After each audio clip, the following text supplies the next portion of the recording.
This is the Decoding Obesity podcast, where we simplify, demystify, and decode obesity, helping you lose weight and feel great. So gear up for a fascinating journey through this ever-evolving field, and let's see what we find. And please remember that the thoughts and opinions on this podcast do not constitute medical advice. Don't forget to visit our website, www.decodingobesity.com, for show notes and more info. And now, here's your host of the Decoding Obesity podcast, Dr. Avishkar Sabharwal.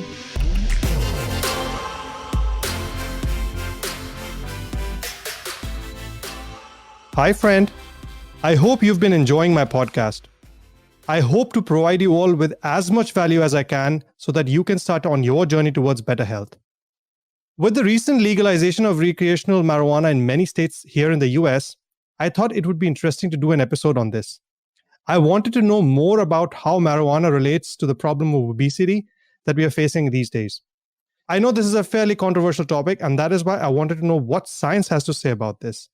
To help us understand this better, I decided to bring in an expert in cannabinoid medicine. Dr. Rachna Patel is a world-recognized expert in this field.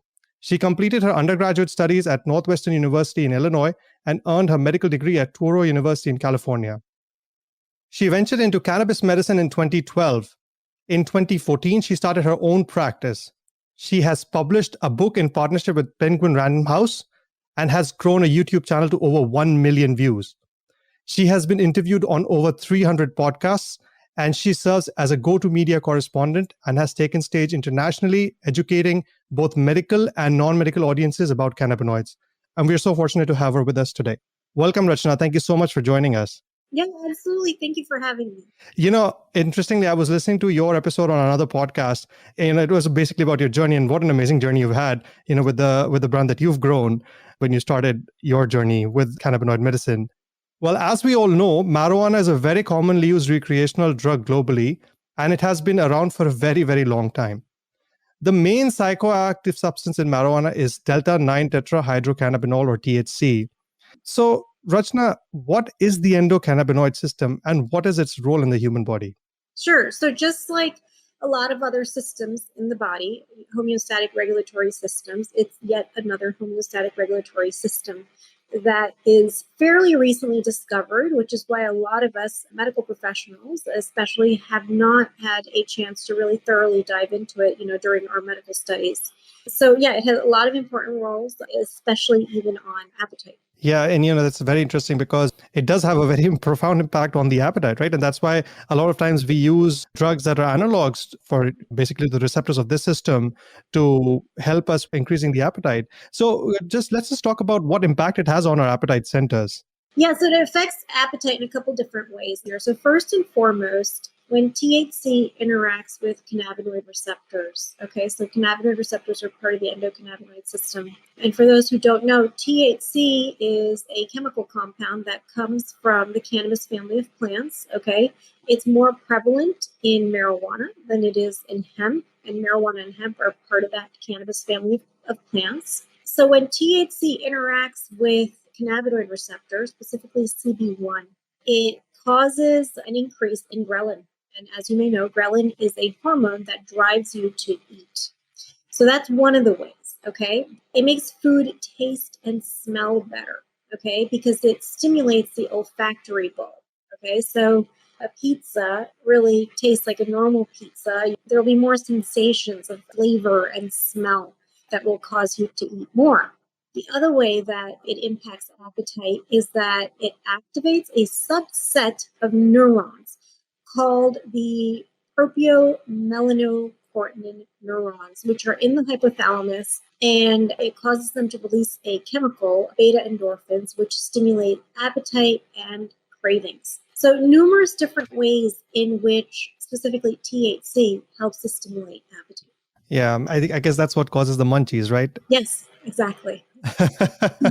And have there been any studies on the munchies itself? So here's the thing. In the context of medical research, cannabinoids, now specifically synthetic cannabinoids, so we're going back to talking about drugs such as Marinol, for instance, which you may have heard of, right? It's a FDA-approved drug. And interestingly enough, the first FDA-approved drugs were specifically approved for stimulation of appetite, specifically in cancer patients undergoing chemo. Okay, so this is one of the first uses that's been approved by the FDA. Now, not necessarily with cannabinoids derived from the plant itself, but we're talking about synthetic cannabinoids. So it has been studied extensively. There have been multiple, as you can imagine, clinical phase 3 trials that have been done. There have been a lot of clinical outcomes that have been observed in the medical practice by both physicians as well as patients as well who've reported back on the clinical outcomes that they've experienced, specifically on appetite stimulation. Yeah, and that's very right, because we use that routinely in our practice as well, commonly called Marinol or dronabinol, that is the synthetic analog, which it does help with increasing the appetite. So we talked about cancer. Are there any other conditions where medical marijuana or the synthetic form of these analogs are used to increase the appetite? So, I mean, basically any condition in which appetite is suppressed, right? So I've had patients who've had inflammatory or irritable bowel conditions where their appetite is impacted. That's the main one that I can think of other than cancer. But basically any disease state, any medical condition that suppresses appetite for whatever reason, it's of great utility. Now, interestingly enough, you mentioned Marinol. I mentioned Marinol. And I've had patients mention Marinol as well. Okay. And most of the reports that I've gotten back from the patients that I've treated is that they tend to experience quite a few side effects. However, when they use the plant-derived form, they experience more of the benefits and less of the side effects of the cannabinoids. So that's an interesting, consistent observation that I see time and time again, especially when it comes to appetite stimulation, but also suppression of nausea and vomiting as well. Yeah, and I was going to ask you that, is there a difference between using the plant-derived marijuana-derived THC versus using Marinol? But you're talking about these side effects, and what exactly are these side effects that people experience?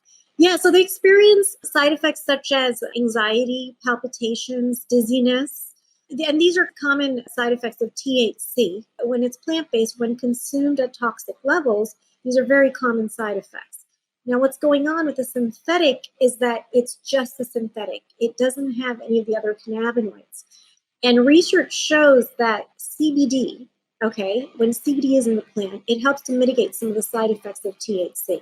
So it creates more of a buffer, right? In terms of you have more buffer room in terms of taking these cannabinoids, and it doesn't narrow the gap to like getting to a toxic dose really quickly and then experiencing side effects. And, when we're talking about dosing, when it comes to THC, and using it effectively for these conditions, I've had patients use as little as like 0.5 milligrams of THC, plant-based THC. So you can imagine with synthetics, a lot of these patients are being prescribed typically like 2.5 to 5 milligrams of THC. And when you have just pure THC, the psychoactive effects start to kick in at around 5 to 10 milligrams, right? So that gives you an idea of how you can start with very little and experience the benefits, not the side effects. And then, for instance, with Marinol, I don't know why the starting dose is 2.5, but even with a lower dose, again, patients do tend to experience side effects as opposed to the medical benefits. So that's just what I've seen, but scientifically it makes sense because you have other cannabinoids that are mitigating the side effects of THC. So, Rachna, it's very interesting that marijuana increases or THC increases the appetite, right? And one would think that because it increases the appetite, it would probably cause an adverse effect on obesity, if anything.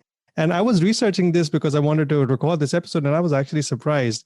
So do you want to elaborate on that, on how cannabis impacts obesity?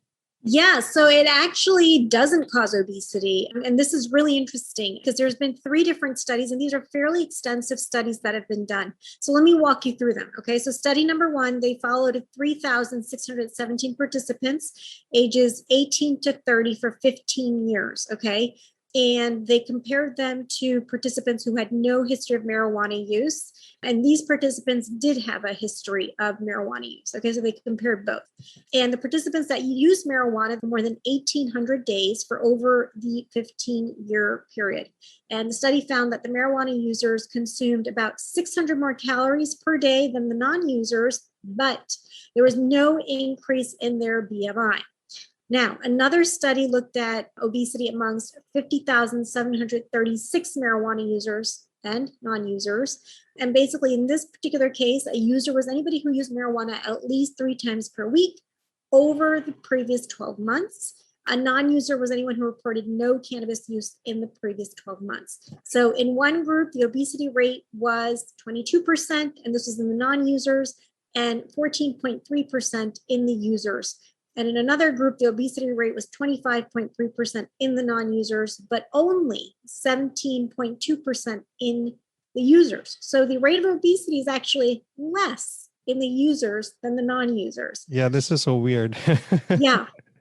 And then finally, there was another study. They interviewed and examined 10,623 adults ages 20 to 59, again, marijuana users, non-marijuana users, and the results were similar to the previous 2 studies. The marijuana users had a greater caloric intake than the non-users, but their BMI was lower than the non-users.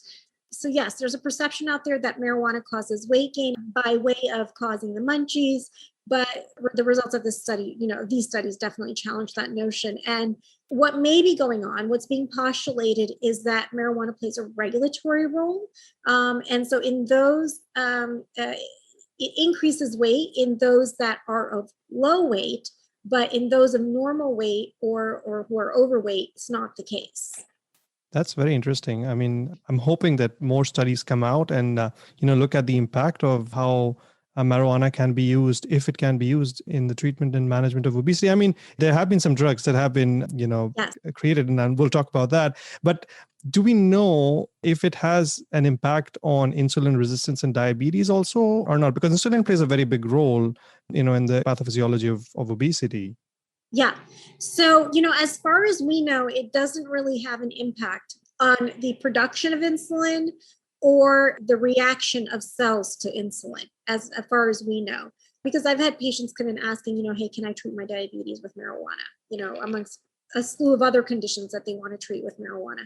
And, research shows that no, not so much the case. So it does have an impact on ghrelin, but not so much that we found in insulin. Yeah, and that's interesting. We just talked about the fact that it has been of interest even in obesity and in the management of obesity. And let's talk about this drug, rimonabant, which was there and it was taken out of the market. Do you know how it was created and why it was discontinued? Yeah, so basically rimonabant is an antagonist. It's a cannabinoid antagonist. And so basically the thinking behind this was, well, if THC stimulates appetite, let's create a drug that's the opposite of THC, that instead of stimulating the receptors, it actually blocks the receptors. And so, thereby suppressing appetite. But here's what happened. They put it out on the market. People started to have severe depression and suicidal thoughts. And so they had to take it off the market. So it was failed endeavor when it came to creating that drug. And basically what it shows is that the cannabinoid system plays a very important role in mood, in our daily mood functioning. So that's the story behind that. As it stands, there's really not much in the way of, utilizing cannabinoids to lose weight. I've had patients ask me about that as well. Yeah, but it's very interesting because, here we are talking about these studies showing that actually using marijuana or in marijuana users, the BMI was lower. And then here we have another drug that was actually negating the effect of the THC on the receptors. And that was primarily because of the thought process that it's going to suppress the appetite and then it's going to reduce the weight. And then it was obviously taken off because of the other side effects that it had. But do you know of any studies that are ongoing, or do you know of any interest in this at all, of using the cannabinoid system, utilizing it for the treatment of management of obesity? Not that I've come across recently. I know that rimonabant was the last endeavor, but thereafter I haven't heard of anything. There's certainly marketers out there touting that they've, created the new strain that will, help with weight loss, but that's only marketing. It's not actual research. So tell us about your practice. This is something that's interesting to me also because, medical marijuana is a relatively new field, cannabinoid medicine. So tell me about, what you do and what patients do you usually encounter? Is it just primarily pain or is it something else? And what it entails? So the most common conditions that I've treated now, so bear in mind that I practice in California. And so I had a lot of freedom as a physician to practice, in that anybody who was considering marijuana was able to walk into my office. And I, as a physician, had the freedom to recommend marijuana to whoever I deemed it appropriate, right? For, whatever medical condition they were experiencing. So having said that, the main conditions that I ended up treating were anxiety, chronic pain, and insomnia, which are fairly broad, right? Like, who in America doesn't have any one of those three conditions? And so those were the most common. But in addition to that, I've also treated, for instance, patients with autism to help treat their underlying anxiety, which it's also helped to, with their communication. It's helped with their behavioral problems as well. I've helped patients who are undergoing chemo and are experiencing nausea or vomiting, or, have appetite suppression, for whatever reason. So wide variety of conditions that I've treated. And, Rachna, when we talk about marijuana, we're primarily, considering THC, but you had a book on CBD oils, and that's Yeah. all the rage nowadays. So what's the deal with that? So here's what's important to know. Like I mentioned before, you have the cannabis family of plants, right? And within this family, you have two cousins, so to speak. You have marijuana and you have hemp. And they both make CBD and they both make THC. Now, what varies is the concentrations of each that they make, okay? Now, I talk about CBD and THC because they're the most prevalent chemicals that you're going to find in this family of plants. There are other ones as well, but they're not as prevalent. So by law, any product that's made from hemp has to have less than 0.3% THC, and therefore by default, any product that's made from marijuana has more than 0.3% THC. So relatively speaking, marijuana products tend to be either higher in THC or have, approximately similar amounts of THC and CBD. And then hemp-based products have higher amounts of CBD and then much lower amounts of THC. So what I found in my practice is that different combinations helped different conditions. Okay. That's why I talk about both THC and CBD. Now, in this particular book, I talk about CBD. And clinically, what I found is that about 80% of conditions of the ones that I mentioned are well treated with higher amounts of CBD than THC. Now, typically when people are looking to use cannabinoids for medical reasons, they're not looking to get high off of it, right? So then by default, hemp-based products are a better option because the amount of THC, is just so low that there's a negligible effect of the THC and a negligible possibility of getting high off of hemp-based products. So that's the importance of the different cannabinoids and how they interact with the system, and then ultimately the impact they have for the patient. That's very interesting. And do you see the same effects with a higher concentration of CBD compared to THC with regards to appetite or basically the munchies? Yeah, so that's typically caused by THC as opposed to CBD. Also, when it comes to alleviating nausea and vomiting, same thing. That's typically a higher amount of THC. I haven't really seen much of an impact on appetite when it comes to CBD. CBD neither stimulates appetite nor does it suppress it. Research says that patients may experience changes in weight and appetite with the use of CBD, but in having seen patients year over year, I haven't found that to be the case. So research says otherwise, but clinically, I haven't found that to be the case with CBD. And I'm just curious, THC causes this increase in appetite, but you had mentioned something about the dosage of the THC that a person has to have to get these effects. So when you titrate the doses, particularly I'm talking about appetite increasing, is there a fine point where they're not actually experiencing the high of the THC, but getting the effects of increased appetite? Because people may not necessarily want the high of the THC. Yeah, so that's basically hitting therapeutic dose, right? So depending on the patient's history, I start them at a baseline and then have them increase in certain increments. And it's essentially a titration process, right? So you get them to the point where they're experiencing, optimally the benefits, but not the side effects.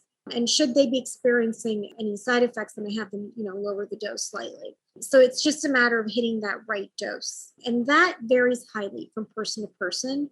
A lot of it also has to do with their previous use of cannabinoids as well, because you can develop a tolerance. And in that case, we do work towards reducing tolerance because I don't want any of my patients to have tolerance.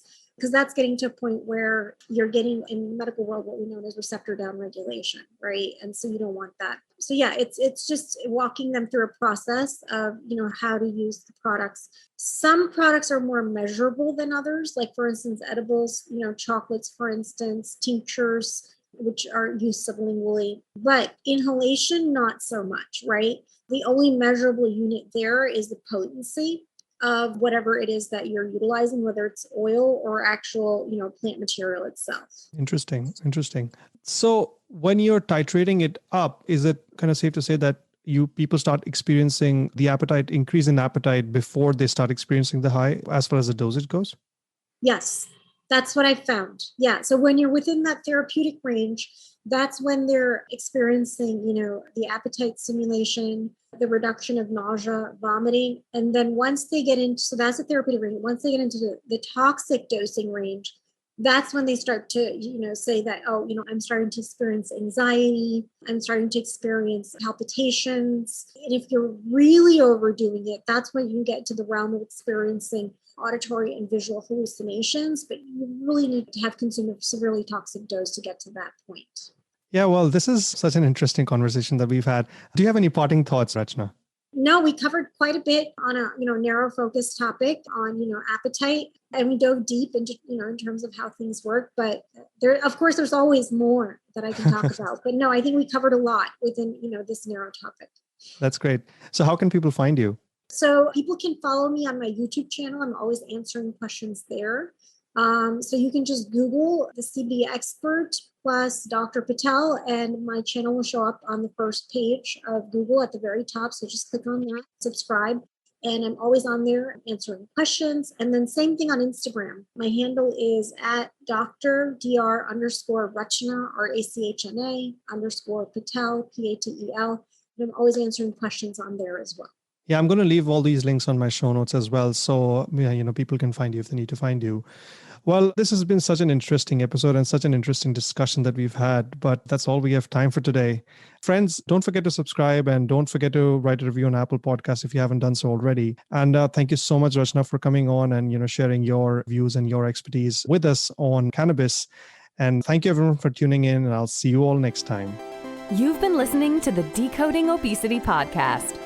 Please remember, the information in this podcast should not be used in any legal capacity whatsoever. The thoughts and opinions expressed on this podcast are solely of the host and his guests and do not constitute medical advice. Views and opinions on this show do not necessarily represent the views and opinions of any organization. And that brings us to the end of the show. Thank you so much for listening in.